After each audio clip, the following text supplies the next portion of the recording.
वन्दे महापुरुष ते चरणारविन्दम्। अस्ति स्वस्तरुणिकराग्रविगलत् कल्पप्रसूनाप्लुतम् वस्तु प्रस्तुतवेणुनादलहरी निर्वाण निर्व्याकुलम् स्रस्तनिबद्धनी विविलसद् गोपी सहस्राव्रतम् हस्तन्यस्तनतापवर्गमखिलोदारं किशोराकृति कृष्णत्वदीयपदपङ्कजपञ्जरान्ते अद्यैव मे विशतु मानसराजहंसः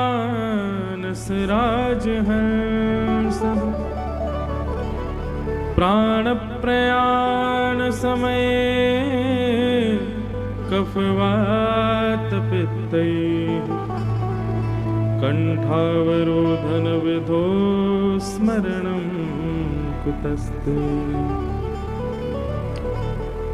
लक्ष्मीनाथ समारम्भा नाथयामुनमध्यमाम्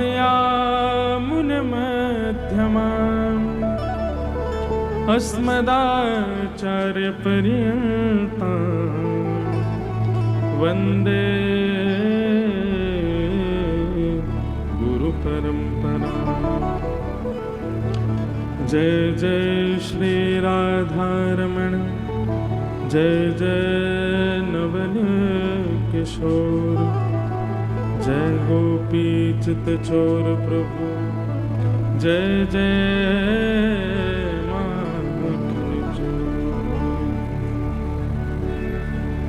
बड़े प्रेम और भाव से आज की कथा में प्रवेश करें। बाल लीला ठाकुर जी की मधुर हम श्रवण करें। उससे पूर्व मनवाणी को पवित्र करिए। हमारे व्रजमंडल का सबसे प्राचीन संकीर्तन जो पूरे वृंदावन ब्रजमंडल में बहुत पहले गाया जाता था, सब लोग गाओ। जय जय राधे कृष्ण राधे कृष्ण राधे गोविंद, जय जय राधे कृष्ण राधे कृष्ण राधे गोविंद, जय जय राधे कृष्ण राधे कृष्ण राधे गोविंद, जय जय राधे कृष्ण राधे कृष्ण राधे गोविंद, जय जय राधे कृष्ण राधे कृष्ण राधे गोविंद, जय जय राधे कृष्ण राधे कृष्ण राधे गोविंद, जय जय राधे कृष्ण राधे कृष्ण राधे गोविंद, जय जय राधे कृष्ण राधे कृष्ण राधे गोविंद, जय जय राधे कृष्ण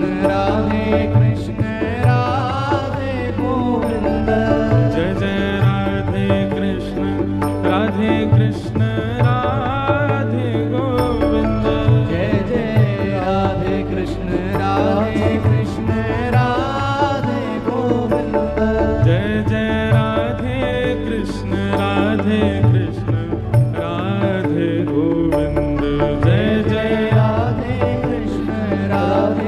राधे गोविंद, जय जय राधे कृष्ण राधे कृष्ण राधे गोविंद, जय जय राधे कृष्ण राधे कृष्ण राधे गोविंद, ओ जय जय राधे कृष्ण राधे कृष्ण राधे गोविंद, जय जय राधे कृष्ण राधे कृष्ण राधे गोविंद, जय जय राधे कृष्ण राधे कृष्ण राधे गोविंद, जय राधे कृष्ण राधे कृष्ण राधे शब्द सुन के गाइएगा। केशव जी कल्याण गिरिधरण छबीले लाल, केशव जी कल्याण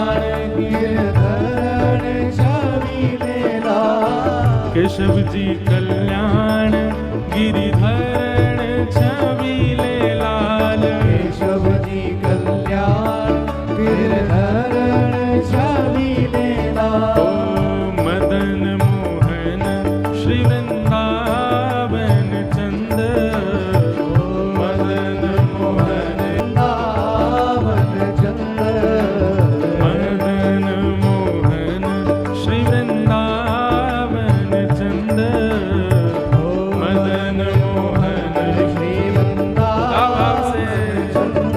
जय जय राधे कृष्ण राधे कृष्ण राधे गोविंद। जय जय राधे कृष्ण राधे कृष्ण राधे गोविंद। ओ जय जय राधे कृष्ण राधे कृष्ण राधे गोविंद। जय जय राधे कृष्ण राधे कृष्ण राधे। बोल मदन मोहन लाल की।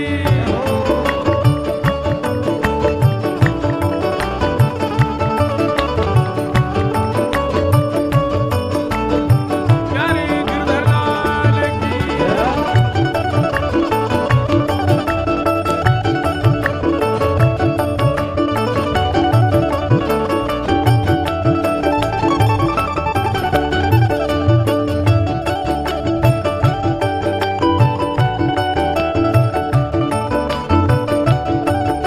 देवकी को छैया बलभद्र जी को मैया लाल। आनंद जी को छैया बलभद्र जी को भैया लाल। जी को छैया बलभद्र जी को मैया लाल। या को मुख देखे ते कटत यम फंद। या को मुख देखे ते कटत यम फंद। ओ या को मुख देखे ते कटत यम फंद। या को मुख देखे ते कटत भव फंद। ओ जय जय राधे कृष्ण राधे कृष्ण राधे गोविंद। जय जय राधे कृष्ण राधे कृष्ण राधे गोविंद। ओ जय जय राधे कृष्ण राधे कृष्ण राधे गोविंद। राधे कृष्ण राधे कृष्ण राधे गोविंद। ओ प्यारे राधे कृष्ण राधे कृष्ण राधे गोविंद। राधे कृष्ण राधे कृष्ण राधे गोविंद। कितने सीधे और सुंदर शब्द हैं। देवकी को छैया, छैया मतलब लाला। नंद जी को छैया, बलभद्र जी को भैया लाल। और कैसे हैं? या को मुख देखे ते कटत यम फंद। यम लोग जाना नहीं पड़ता, जो एक बार इनको देख ले। या को मुख देखे ते कटत यम फंद। या को मुख देखे ते कटत यम फंद। जय जय राधे कृष्ण राधे कृष्ण राधे गोविंद। राधे कृष्ण राधे कृष्ण राधे गोविंद। जय जय राधे कृष्ण राधे कृष्ण राधे गोविंद। जय राधे कृष्ण राधे कृष्ण। परनंद के लाला की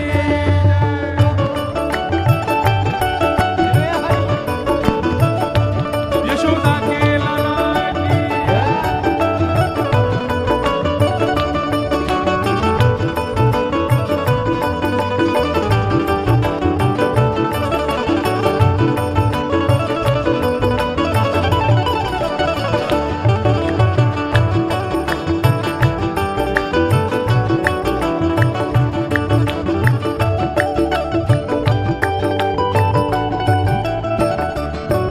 ओ जगतपति जगत राय संतन सदा सहाय।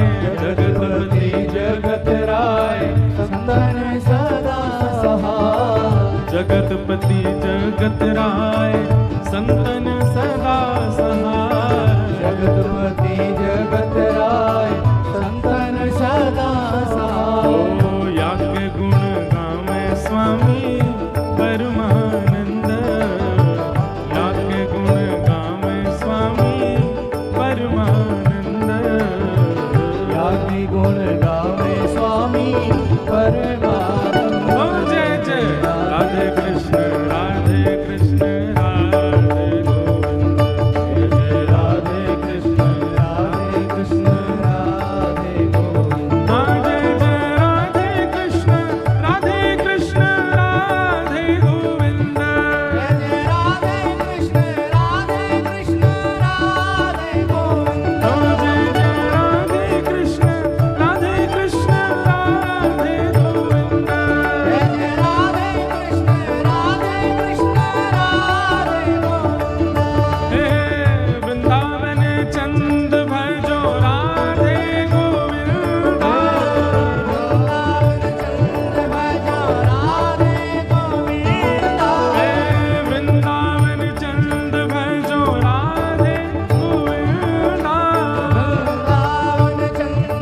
दिन है गए हमको कहते कहते, हमारा स्वास्थ्य ठीक नहीं है, नेक जोर लगा के हमारी सहायता करो। लेकिन जलंधर वाले ऐसे महाराज आलू के पराठे खा के आते हैं, मक्खन भर भर के और दही लगा लगा के। हम तो दही खा नहीं पा रहे। आप सब देखने में ऐसे लगते हो कितना पा के आए हो, बोलते ही नहीं हो। भाव से गाओ भैया। 2 दिना बाद 2 दिना बाद खूब प्रेम से सोना, कोई आपको परेशान नहीं करेगा। 2 दिना और भाव से गाओ। राधे गोविंद भजो राधे गोविंद, राधे गोविंद भजो राधे गोविंद, वृंदावन चंद भजो राधे गोविंद, रामचंद्र भजो राधे गोविंद, वृंदावन चंद भजो राधे गोविंद, रामचंद्र भजो राधे गोविंद, जय राधे गोविंद भजो राधे गोविंद, राधे गोविंद भजो राधे गोविंद, भजो राधे गोविंद, राधे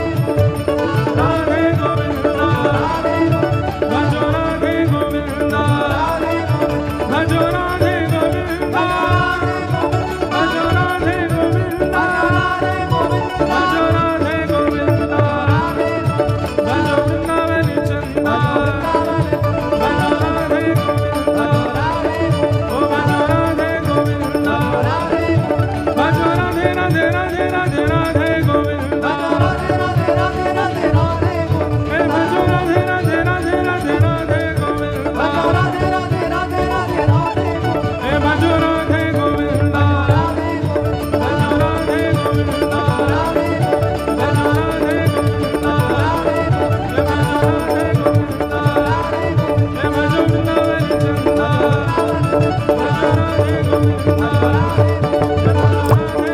भजो राधे गोविंद, भजो राधे गोविंद, भजो राधे गोविंद। जय जय श्री राम, जय जय श्री राम, जय जय श्री राम।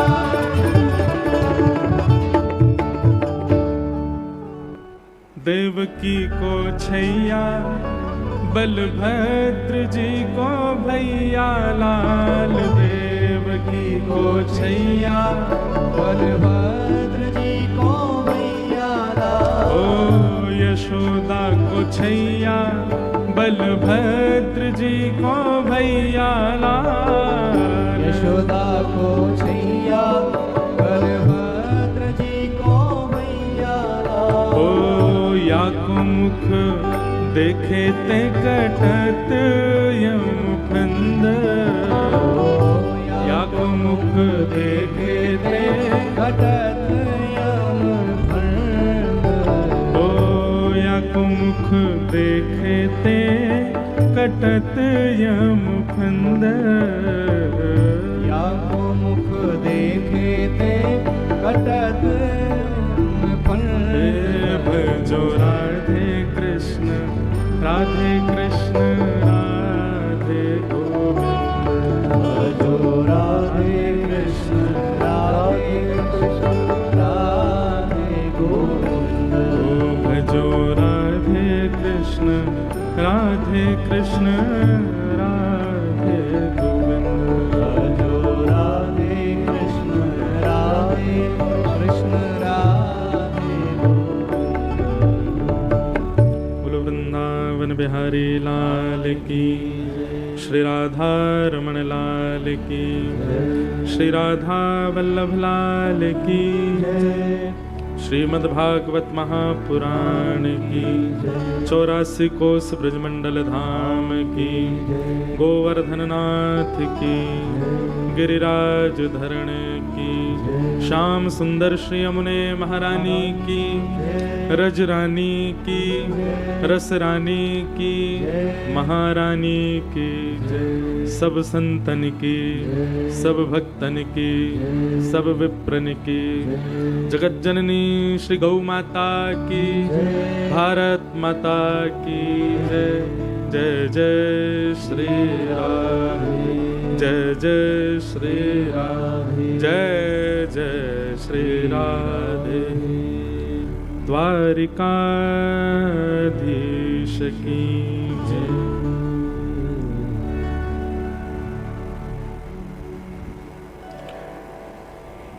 परम मंगल में प्रात प्रखलेश्वर अकारण करुणा वरुणालय भक्तवांछा कल्पतरु तड़िद्वित विनिंदित पीताम्बरधारी श्री बालकृष्ण लाल की शब्दमयी वाणीमयी वांगमयी प्रतिमूर्ति हम आप सबके मध्य में विराजमान श्रीमद् भागवत महापुराण को बारंबार प्रणाम। मंच पर विराजमान संत वृंद, श्रीमद् भागवत जी के पाठक के रूप में विराजमान समस्त विप्रवृंद, श्रीमद् भागवत जी की संगीत सेवा में पधारे समस्त गंधर्वजन और आप सभी श्रोता भाई बंधु मातृशक्ति बालक मित्र सखा, पंजाब के निवासी, जलंधर निवासी, आसपास के क्षेत्रों से आए आप सब लोगों को बहुत बहुत जय श्री कृष्ण, जय सिया राम, जय श्रीमन नारायण, जय जय श्री राधे। ठाकुर जी की बड़ी अहतु की कृपा है, आज हम आप सब लोग जलंधर की इस पावन भक्ति रस कथा में पंचम दिवस में प्रवेश कर रहे हैं।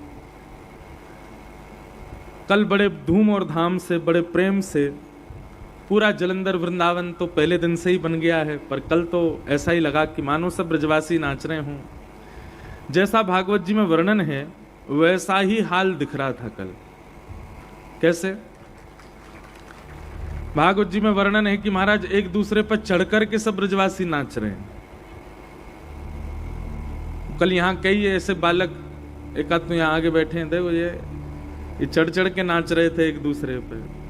और फिर दूसरा एक वर्णन आता है, अवाद्यंत विचित्राणी वादित्राणी महोत्सवे, बोले विचित्र विचित्र वाद्यों को बजा रहे हैं। और कल यहाँ वही हो रहा था, ऐसे महाराज पेंपनियां बज रही थी। वो प्रारंभ में वो पी पी ही लुटा दी सबको, अपने आगे किसी को नहीं समझ रहे हैं। फिर तो महाराज 60-60 70-70 वर्ष के भी वो पेंपनी ने बजाते डोल रहे हैं सब जगह। लेकिन भागवत जी में अलग वर्णन है। भागवत जी में क्या है, बोले कि भाई वाद्यों का तो एक समय होता है नियमित, इतनी देर ही वो बज सकते हैं। किसी वाद्य को आप 24 घंटा नहीं बजा सकते, उसका समय है, उतनी देर बाद वो वाद्य खराब होने लग जाएगा। लेकिन नंदोत्सव तो 1 वर्ष तक मनता रहा। तो कहते हैं फिर भागवत जी में कि ब्रजमंडल में फिर क्या वाद्य बज रहे थे, तो बोले अलग अलग प्रकार के वाद्य अपने मुख से ही बजा रहे हैं सब ब्रजवासी। जैसे कोई मुंह खोल के गाल बजा रहा है, मुख से आवाज आ रही है।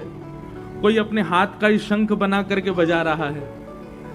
कोई अलग अलग प्रकार के यंत्रों को बजा रहा है। आवाज निकलने वाली जो भी वस्तु मिल जाती है, थाल मिल जाए, कांसे मिल जाए, कछू मिल जाए, उसी को ही बजा रहे हैं। और कोई बिना बाल वाला व्यक्ति दिख जाए तो कहें ओहो क्या बढ़िया तबला घूम रहा है, इसी को बजाओ। उसी के सिर पर बजा रहा हूं, वो भी प्रेम से बजवा रहा है।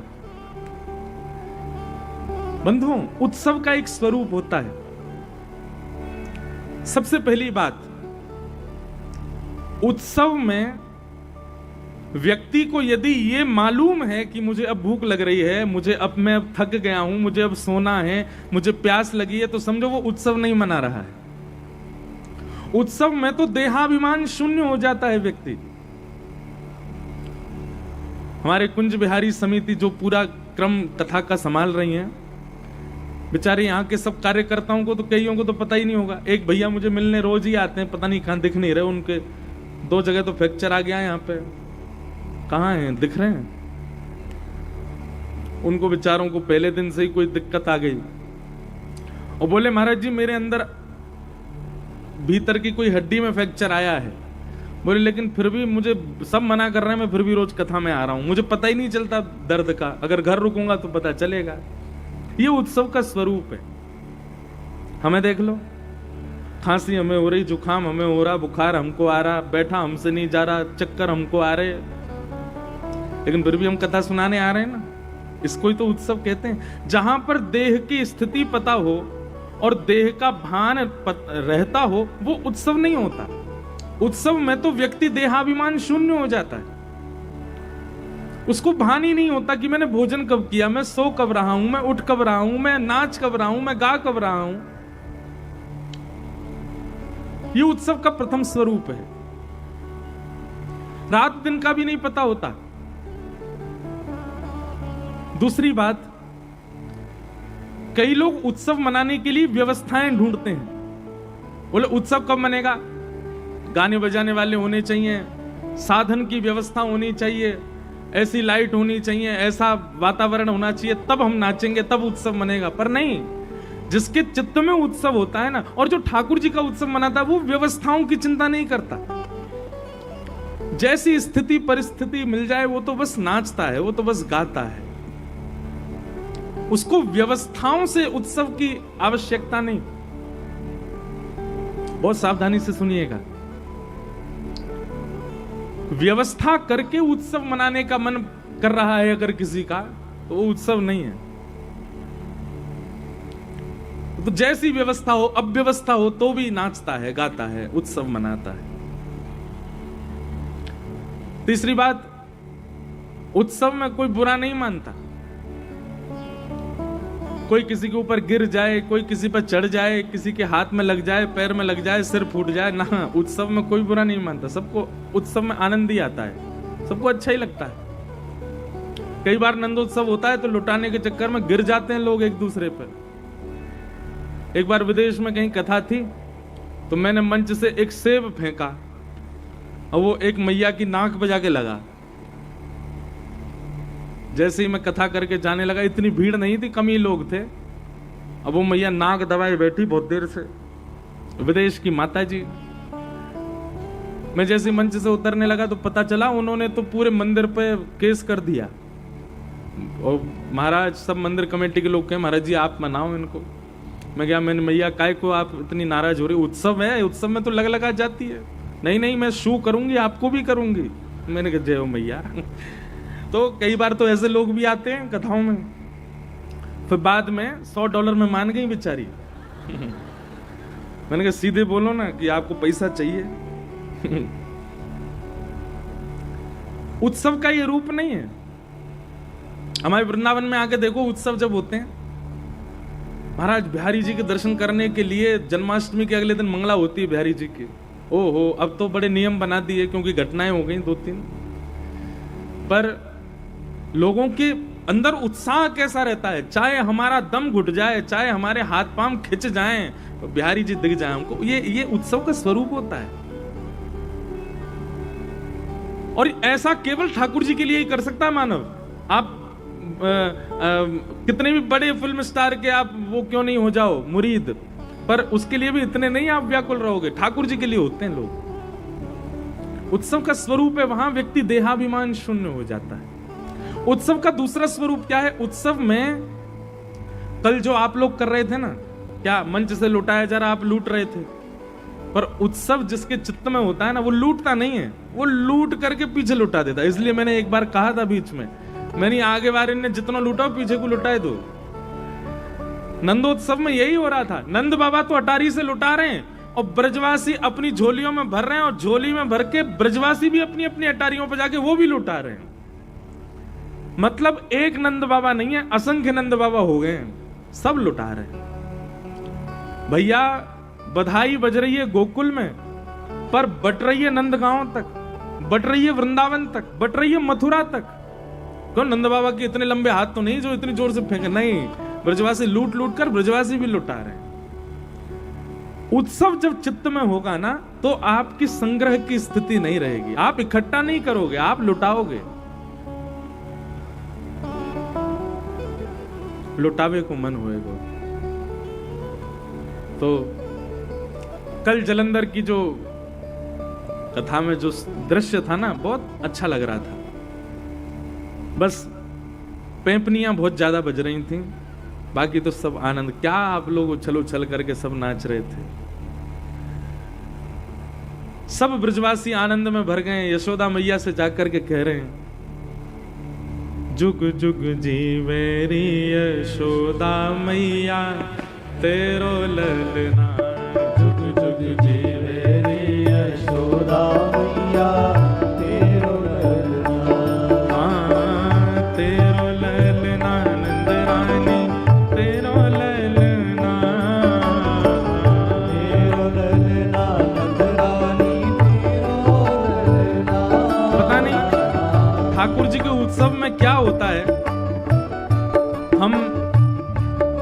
वरना हर वर्ष जन्मदिन मनाते मनाते ऊब गए। अब आनंद नहीं आता, अब थक से गए। अब लगता है कि अब काहे का जन्मदिन मनाना। पर हम हर हफ्ते ठाकुर जी का जन्मोत्सव मनाते हैं कथा में, तब भी लगता है कि अभी तो कुछ मनाया ही नहीं। हर बार नवीन सा लगता है, नया सा लगता है, क्योंकि भैया ये कोई सामान्य नहीं, ठाकुर जी को जन्मोत्सव है ना। गाव भाव से अरे हाँ तेरो ललना नंद रानी, तेरो ललना, तेरो ललना नंद रानी, तेरो ललना, ओ तेरो ललना महारानी, तेरो ललना, तेरो ललना महारानी, तेरो ललना, जुग जुग जी मेरी यशोदा मैया, तेरो ललना, जुग जुग जी मेरी यशोदा मैया, तेरो ललना। ओ बड़े भागते यशोदा मैया, ऐसो सुत तेने जायो। बड़े भागते यशोदा मैया, ऐसो सुत तेने जायो। हाँ बड़े भागते यशोदा मैया, ऐसो सुत तेने जायो। बड़े भागते यशोदा मैया, ऐसो सुत तेने कैसो सुत? पूर्ण ब्रह्म जगत को स्वामी, सो तेने गोद खिलायो।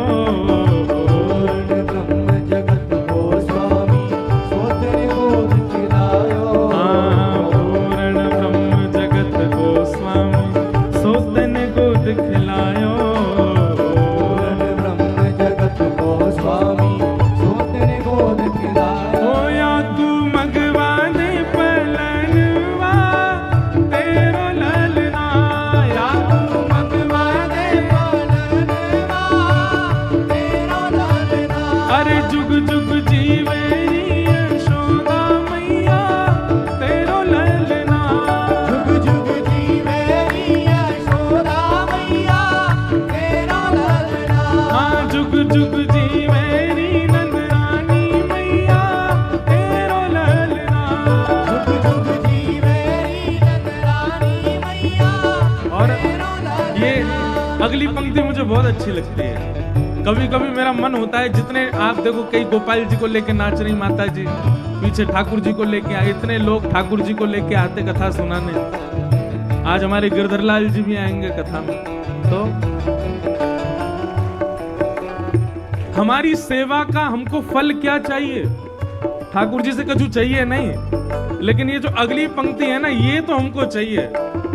धन्य घड़ी जब होए यशोदा मैया कह के बोले, घड़ी जब कभी हमारो लाला बोल जाए। मैया कह के बोले। ओ धन्य घड़ी जब होए यशोदा मैया कह के बोले। घड़ी जब होए यशोदा मैया कह के बोले। आपको संतोष हो जाता है अपने ठाकुर जी से? मौन बैठे रहते हैं पूरे दिन, कछु बोले ही ना है, माटी को मथोना सो ऐसे ही बैठो रे। हमारा मन तो ऐसे ना लगे। हम तो अपने ठाकुर जी को कई बार एकांत में बोलते हैं, मैं ठाकुर जी कछु तो बोलो, एक शब्द तो निकारो। अच्छा एक बात बताएं, हमारे लाल जी बोलते तो हैं। एक बार किसी की यहाँ कथा थी, तो वहां रात्रि में ठाकुर जी की स्वर और ठाकुर जी की वंशी एक वैष्णव को भी सुनाई दी थी उड़ीसा में। हमारे लाल जी बोलते हैं, और निश्चित ही सबके ठाकुर जी बोलते हैं, बुलवाए तो सही कोई। तो हमारी तो एक ही कामना है। यहाँ जितनी यशोदा बैठी है, मैं भी यशोदा हूँ, जितने सब सेवा करते हैं सब यशोदा हैं। सब यशोदाओं के लिए ये पंक्ति है। धन्य घड़ी जब होए यशोदा मैया कह के बोले। धन्य घड़ी जब होए यशोदा मैया कह के बोले। और ओ नूपुर बांध दो चरणन में, घुट मन डोले। नूपुर बांध दो चरणन में, घुट मन डोले। नूपुर बांध दो चरण में, घुट मन डोले। नूपुर बांध दो चरणन में, घुट मन डोले। ओ पकड़े बाबा की उंगलियां, तेरो ललना। पकड़े बाबा की उंगलियां,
बधाई हो।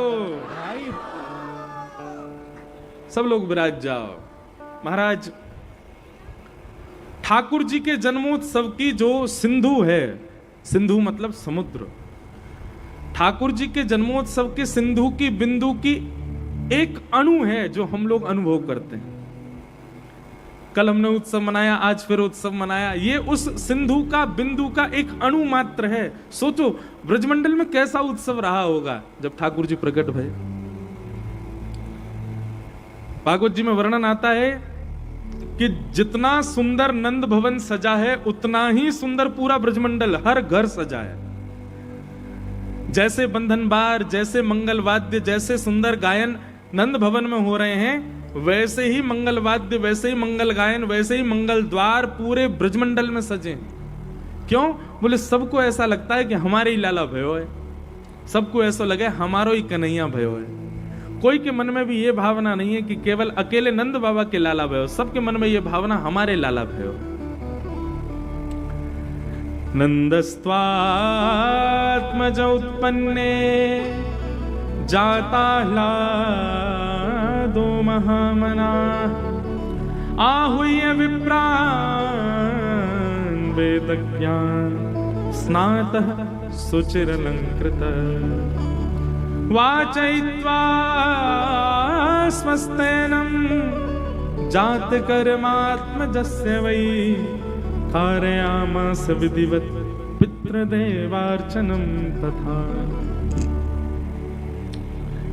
नंद जी के लाला भयो, सब ब्रजवासी नाच रहे हैं, गा रहे हैं, आनंद मना रहे हैं। नंद बाबा अटारी पर खड़े होकर के खूब लुटा रहे हैं। ठाकुर जी जीवन में आएंगे तो इस बात को लिख लीजिएगा कि आपकी संग्रह की स्थिति खत्म हो जाएगी। आप इकट्ठा करना बंद कर दोगे। ठाकुर जी जीवन में आ गए तो लुटावे को मन होएगा, कितनों दे दूं। जो अपने पास है, अभी हमारी स्थिति क्या होती, हमको किसी ने कुछ अच्छा दिया, कौन बजा रहा भैया मंजीरा, कोई बालक ही होगा, नहीं देर शांत रखो। अभी किसी ने कोई अच्छी वस्तु दी, आपने मुझे पटका दियो, अब पटका देते अच्छी है तो हमारे मन में स्थिति क्या है, इसको रखो, संभाल के रखो। पर ठाकुर जी यदि आपके चित्त में आ चुके हैं या ठाकुर जी आपको अपना बना चुके, तो आपकी स्थिति क्या होगी? किसी भी वस्तु के प्रति आपके चित्त में यह भावना आएगी नहीं, ये बहुत अच्छी है, इसको रख लो। कोई प्रदान करेगा, आप लेंगे जरूर, पर उसको रखेंगे नहीं। कोई और दिख गया ना आपको तो आप उसको दे दोगे, आप अपने यहां संग्रहित नहीं कर सकते। ये एक सिम्टम है ठाकुर जी का जीवन में होने का। आपकी स्थिति प्रदान करने की होगी, मांगने की नहीं, लेने की नहीं, रखने की नहीं होगी, देने की स्थिति हो जाएगी, बांटने की स्थिति हो जाएगी, और हमारे ब्रज भाषा में कहूं तो लुटावे की स्थिति हो जाएगी। लुटाओगे और कछुनाए तो स्वयं को ही लुटाए दोगे। सांसारी स्थिति में इकट्ठा करने का मन होता है, पर भक्ति पथ पर जब आप चलते हैं तब देने का मन होता है, लुटाने का मन होता है, बांटने का मन होता है। नंद बाबा लुटा रहे हैं भर करके, और उसमें भी ये विचार नहीं कर रहे हैं कि कौन सी वस्तु किसके पास जानी चाहिए। सब योग्य दिख रहे हैं नंद बाबा को। तो ठाकुर जी जीवन में आएंगे तो दूसरी स्थिति क्या होगी कि आपको सब श्रेष्ठ दिखेंगे, कोई कम, ज्यादा, बड़ा, छोटा, इस प्रकार आप किसी का अनुपात नहीं करोगे, सब आपको सम दिखाई देंगे, आपको सब अच्छे ही लगेंगे। नंद बाबा अटारी पे खड़े है करके लाखन के रत्न उड़ा रहे हैं, सामने ये नहीं देख रहे हैं कि किसके हाथ में जा रहे हैं, बस लुटा रहे हैं, क्योंकि सब योग्य लग रहे हैं नंद बाबा को। ठाकुर जी जीवन में आएंगे तो दूसरी स्थिति क्या होगी, सब में योग्यता का दर्शन होगा। नंद बाबा आनंद में फूल रहे हैं, सुख में भर गए, सब ब्रजवासी आनंद में भर के नाच रहे हैं, गा रहे हैं। इतने में ही कंस के द्वारा भेजी गई प्रथम राक्षसी आई, जिसका नाम क्या है, पूतना। बहुत ध्यान से सुनिएगा सब लोग। ठाकुर जी जब जीवन में आते हैं तो सबसे पहले हमारे अंदर कौन से अवगुण का नाश करते हैं?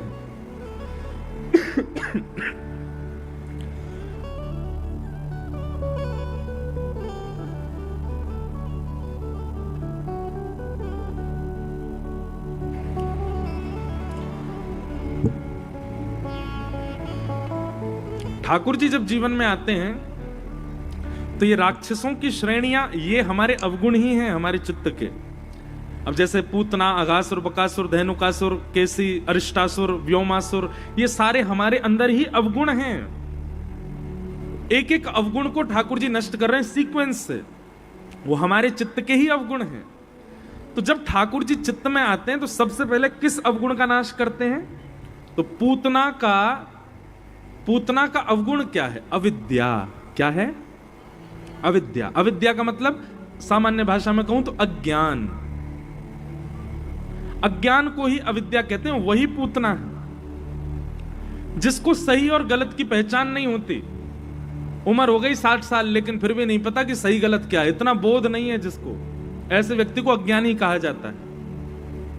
क्या उचित है क्या अनुचित है इतना बोध भी जिसको नहीं है उसको अज्ञानी कहा जाता है। तो ठाकुर जी जीवन में आएंगे तो सबसे पहले अविद्या नष्ट हो जाएगी। अर्जुन का क्या नष्ट हुआ था? अविद्या नष्ट हुई, उसका अज्ञान ही नष्ट हुआ। अज्ञान नष्ट होगा तो ज्ञान आएगा। तो सीधी बात, ठाकुर जी सबसे पहले आकर के अज्ञानता को नष्ट कर देते हैं। आप देखिएगा वैष्णव जो होते हैं ना, वैष्णव व्यक्ति के पास में ऐसी दृष्टि होती है कि वो सामने वाले के आव भाव से ही पहचान जाता है कि कितने पानी में है। अब यहां इतने सारे तिलक वाले सब बैठे तो हैं वैष्णव जन, पता नहीं आप लोगों ने अनुभव किया कि नहीं किया, पर नित्य नाम जाप करने वाले, नित्य उर्दपुंड तिलक लगाने वाले, नित्य कंठी माला धारण करने वाले, एकादशी निष्ठा करने वाले, नाम जप निष्ठा करने वाले, वृंदावन को भजने वाले, अपने गुरु का नित्य स्मरण करने वाले, ऐसे जितने वैष्णव यहां बैठे हैं वो अपने आप से अंदाजा लगाइए। आप व्यक्ति को देख करके नहीं पहचान जाते कि वो कैसा होगा, आपको अनुभूति होने लग जाती है। वैष्णव बनने से पूर्व सांसारिक स्थिति में आपको अच्छा लगेगा, नाचने गाने में, ब्याह में, आदि सब में, पर जैसे ही आप वैष्णव होते चले जाते हो फिर किसी के ब्याह में जाने का भी मन नहीं होता। विवेक बुद्धि जागृत हो जाती है। विवेक बुद्धि आपको सही और गलत की पहचान कराने लग जाती है। किसी भी व्यक्ति को देखते ही आप पहचान जाओगे कि ये कैसा होगा। हमारे पास कोई सिक्स्थ सेंस नहीं है, ये वैष्णव भेष की कृपा है कि प्रणाम करने वाला व्यक्ति वो वास्तव में वृंदावन किस रूप में भजता है, वो गुरु परंपरा में है कि नहीं है, वो एकादशी निष्ठा करता है कि नहीं, उसके प्रणाम से ही पता चल जाता है कि वो है कि नहीं उस स्थिति में। व्यक्ति के रूप से ही पता चल जाता है। और ये कोई अलग से हमको कोई सिक्स्थ सेंस नहीं मिलता, ये वैष्णवता से ही आपको विवेक बुद्धि जागृत हो जाती है। कौन व्यक्ति चिकनी चुपड़ी बातें कर रहा है, कौन व्यक्ति केवल बहलाने फुसलाने के लिए अच्छी अच्छी बातें कर रहा है, कौन व्यक्ति वास्तविक बोल रहा है, कौन व्यक्ति झूठ बोल रहा है, ये आपको शब्दों से पता चल जाएगा। ये वैष्णव होने का एक बहुत सारे प्लस पॉइंट है, पर एक ये भी प्लस पॉइंट है कि आप व्यक्ति को पहचानने लग जाते हो, आप स्थिति को पहचानने लग जाते हो, आप माहौल को पहचानने लग जाते हो। तो भगवान क्या करते हैं? जीवन में आते विवेक बुद्धि जागृत कर देते। मैं कथाओं में कहा करता हूं, व्यक्ति को पहचानने के लिए 3 चीजों पर ध्यान रखा करो। किसी से भी मिलो, उसकी 3 चीजें देखो। सबसे पहला नेत्रम, उसकी आंखें देखो। आंखें यदि चपल हैं, आंखें यदि चतुर हैं, आंखें यदि बहुत मटक रही हैं, स्थिर नहीं हो रही हैं एक जगह, तो ये बात निश्चित है कि व्यक्ति अस्थिर है, स्थिर नहीं है, मन चला व्यक्ति हो सकता है। नेत्रम। और दूसरी बात वक्त्रम, उसके शब्दों को सुनो, उसकी वाणी को सुनो। वो जब बोलता है तो किन शब्दों का प्रयोग करता है, उन शब्दों से भी आंकलन लग जाता है कि वो व्यक्ति कैसा खाता पीता होगा। और तीसरी चीज पर ध्यान दो, विकारेण। वो जब बैठता है तो बैठता कैसे है, चलता है तो चलता कैसे है, जब लेटता है तो लेटता कैसे है। अब आप लोग कथा सुनते हो, तो कथा सुनने में इतनी मुद्राएं बदलते हैं श्रोतागण, कभी इस पाम को ऊपर कर लेंगे, कभी इस पाम को ऊपर कर लेंगे, कभी दोनों पाम ही खोल के यूं बैठ जाएंगे, कभी दोनों पामों को बांध के बैठ जाएंगे। वो बेचारे जो सोफा कुर्सी पे बैठे हैं वो तो कभी यूं बैठेंगे, कभी यूं, कभी अंगड़ाई लें तो महाराज कुर्सी नहीं गिर जाए पीछे। तो व्यक्ति के, हम सत्य बता रहे हैं, 7 दिन में आप हमसे अगर पूछो कि महाराज सबसे बड़े श्रोता कौन, तो मैं 10 श्रोता गिन के ऊपर मंच पे ले आऊंगा जिनकी मुख की आकृति 4 घंटा एक सी रहती है। अब हम वक्ता हैं, हमारे पैर हिलेंगे ही नहीं, ऐसे ही रहेंगे। ऐसे ही श्रोता को भी होना चाहिए। श्रोता को भी एक ही आसन में बैठ करके पूरी कथा सुननी चाहिए। उसके शरीर में बार बार विकार आते हैं, बार बार आसन बदलने की इच्छा होती है, तो इसका मतलब है उसका मन चला है, मन स्थिर नहीं है। उसका मन स्थिर होगा तो वो एक ही आसन में बैठेगा, सम रहेगा, उसका मुख भी ज्यादा नहीं घूमेगा। सम मन वाला व्यक्ति कई बार 1 या 2 मुद्राओं में ही पूरी रात काट देता है निद्रा में, ज्यादा आसन नहीं, ज्यादा करवट नहीं लेता। तो 3 चीजों से व्यक्ति की मन की स्थिति पता चलती है, नेत्रम, वक्त्रम और विकारेण। लेकिन इसमें भी अगर आप वैष्णव बन गए, वैष्णव व्यक्ति को तो 4 बातें सुन ले वो सामने वाले तो पता चल जाएगा कि ये उचित है कि नहीं है, ये अनुचित है। वैष्णव व्यक्ति को विवेक बुद्धि प्राप्त हो जाती है।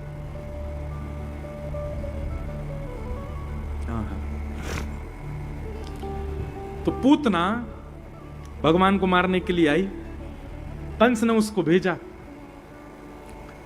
पूतना ने कहा मैं रूप बदल करके जाऊंगी, अपने पयोधर में विष लगा के जाऊंगी, 10 दिन के अंदर जितने बालकों ने जन्म लिया सबके पास जा करके बालकों को पयोधर पिलाऊंगी, विष पीते ही बालक मर जाएंगे, और इन्हीं नवजात बालकों में आपका शत्रु कृष्ण भी मर जाएगा। कंस बोला प्रयास कर लो। निकल पड़ी पूतना, असंख्य बालकों को मार दिया पूतना ने,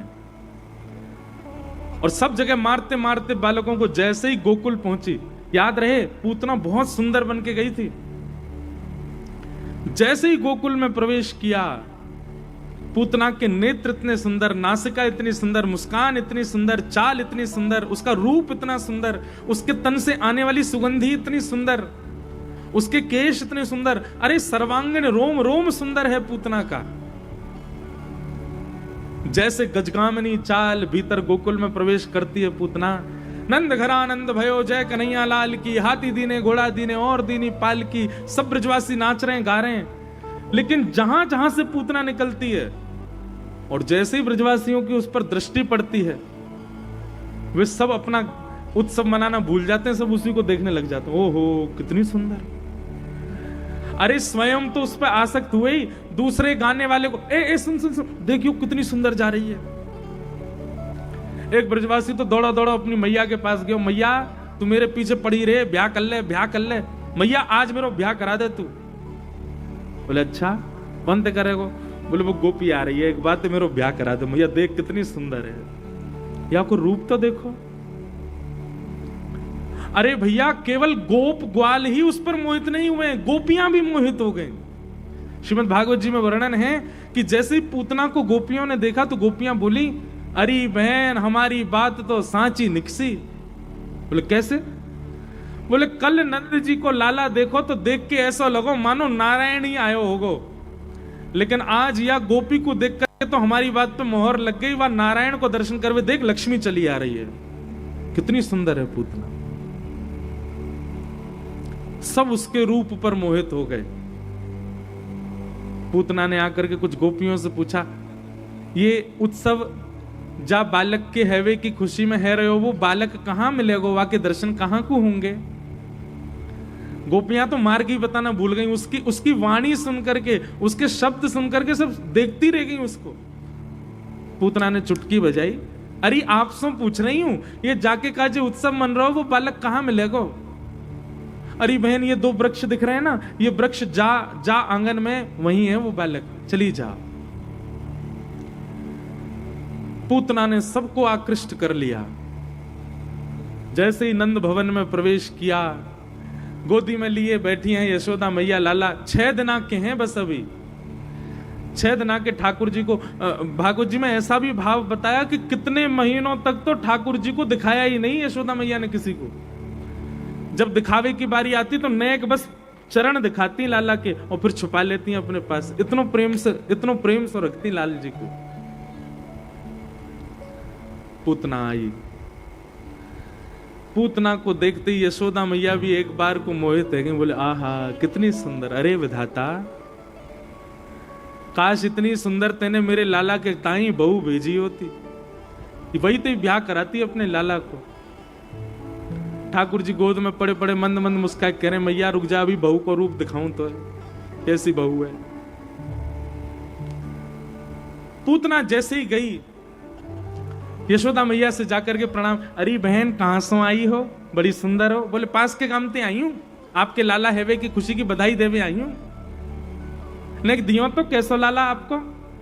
यशोदा मैया ने कोई विचार नहीं किया, उसका सुंदर रूप सुंदर आवरण जान करके तुरंत उसकी गोद में अपने ठाकुर जी दे दिए। भैया एक बात बहुत देखो, ये लीलाएं तो सब आपने सुनी है, पर इन लीलाओं में कई रहस्य छिपे हैं। यशोदा कौन है? मैं आप हम सब यशोदा हैं। और श्री कृष्ण कौन है? हमारी भक्ति ही श्री कृष्ण है। कई बार हम उन लोगों के सामने अपनी भक्ति को प्रकट कर देते हैं जो उसके अधिकारी नहीं होते।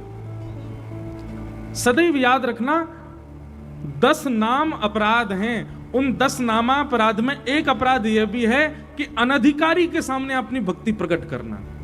जो अधिकारी नहीं है, जो योग्य नहीं है, उसको बताना। हम तो इतना भजन करते हैं, हम तो इतनी कथा सुनते हैं, हम तो वृंदावन जाते हैं। अब वो सामने वाला व्यक्ति केवल आपसे निकलवाने के लिए ही सुंदर बन के आया है, वो वास्तव में उसका अधिकारी नहीं है। इसलिए हमारे शास्त्रों में हमारे गुरुजनों ने कहा है नाम जप को गोपनीय रखो, गुरु मंत्र को गोपनीय रखो, भक्ति को गोपनीय रखो। क्यों? क्योंकि अनधिकारी के सामने बोलने का मतलब ठीक उसी प्रकार है श्री कृष्ण को पूतना को प्रदान करना। वो बहलूपिया है, बाहर से केवल दिखा रहा है। इसलिए अपनी भक्ति को प्रकट केवल वैष्णवों के सामने करो, गुरुजनों के सामने करो, संतों के सामने करो, सबके आगे प्रकट करने की आवश्यकता नहीं।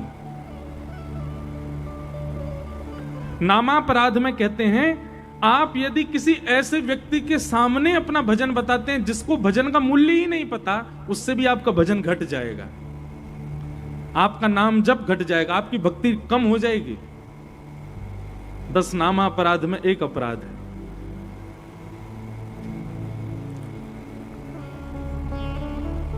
और एक और बात कहें, गुरुजन भी जब तक पूछे ना तब तक नहीं बताना चाहिए कि आप कितना भजन करते हो। कई लोग होते हैं वो मिलने आते हैं तो बैठते ही, हम तो हर महीना जाते हैं वृंदावन, महाराज जी हर महीना के उस एकादशी पे हमारा ही बंगला लगता है बिहारी जी में, मैं तो अपना कोई वो रखता नहीं महाराज जी, 200 लोगों को लेके जाता हूं बस में बैठा के जलंधर से, सबको दर्शन करा के लाता हूं। इतना काय को प्रकाश करना भाई अपनी भक्ति का।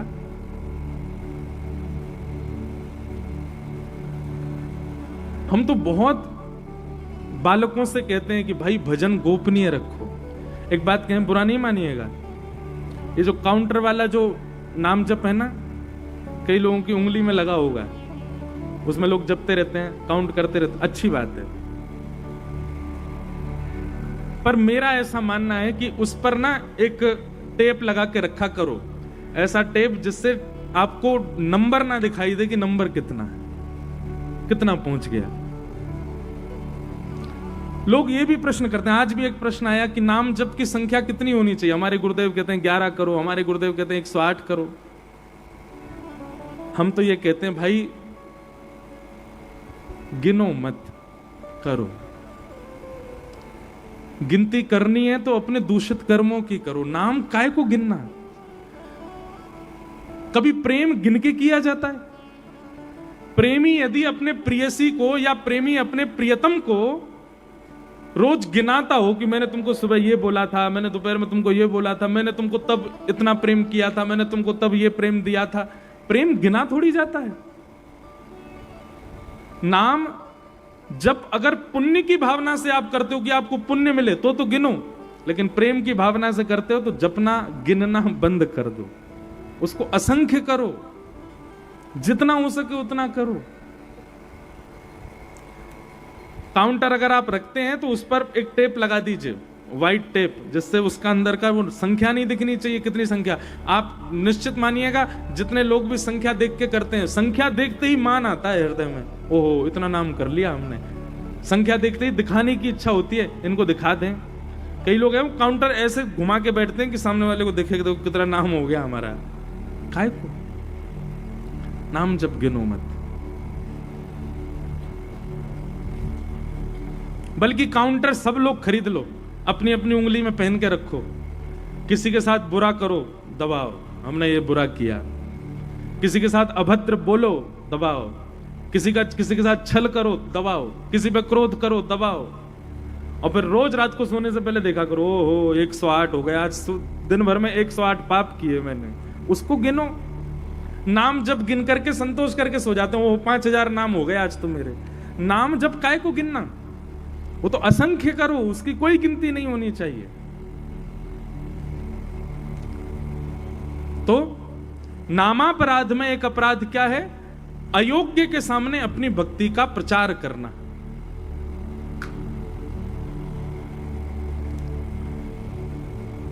यशोदा मैया ने लाला दे दिए, पूतना ने जैसी गोद में ठाकुर जी को लिया, इतने में ही कुछ गोपियां आई। यशोदा मैया से बोली, मैया जल्दी बाहर चलो, एक पूजा करनी है।